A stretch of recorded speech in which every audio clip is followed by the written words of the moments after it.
अगर इस रेडियो ने अब तक सिर्फ हादसों की खबरें दी हैं, तो उसका नाम लेकर अधूरी खबर क्यों छोड़ी? क्या अगला हादसा उसी से जुड़ा है? क्या वह खुद किसी अधूरे खेल का हिस्सा बन चुका है? अगले दिन उसने घर पर रिकॉर्डिंग चलाई तो उसमें सचमुच उसका नाम साफ दर्ज था, लेकिन बाकी हिस्सा केवल शोर और खड़खड़ाहट में दबा हुआ था।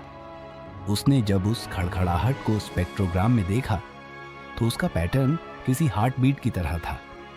पहले 3 धड़कनें और फिर एक खाली रुकावट, जैसे कोई जीवन अधूरा रह गया हो।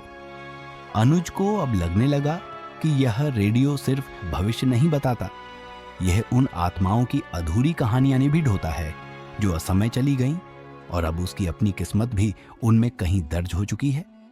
वह इस डर और आकर्षण के बीच फंस गया। दिन में भी वह बेचैन रहता। अखबार की हर खबर पढ़ते ही उसे रेडियो की टिक टिक और खड़खड़ाहट की आवाज कानों में गूंजती, और रात होते ही लगता कि कहीं फिर उसका नाम न पुकारा जाए। उसने कई बार सोचा कि वह यह सब छोड़ दे, लेकिन भीतर की पत्रकारिता उसे पीछे हटने नहीं देती थी। वह सच जानना चाहता था। क्या यह रेडियो आत्माओं का दूत है? क्या यह शहर के अनसुने किस्सों का संग्रह है, या यह उसकी अपनी मौत का पैगाम सुनाने आया है? जवाब किसी के पास नहीं था।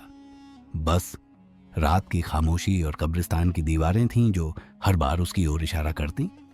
और लोग कहते हैं कि उस रात के बाद से जब भी किसी अखबार में नया हादसा छपता है तो कहीं ना कहीं किसी को वही आवाज सुनाई देती है, अधूरी अधूरी। और सबकी नजरें अनुज पर टिक जाती हैं, क्योंकि वह अब खबर लिखने वाला पत्रकार नहीं रहा,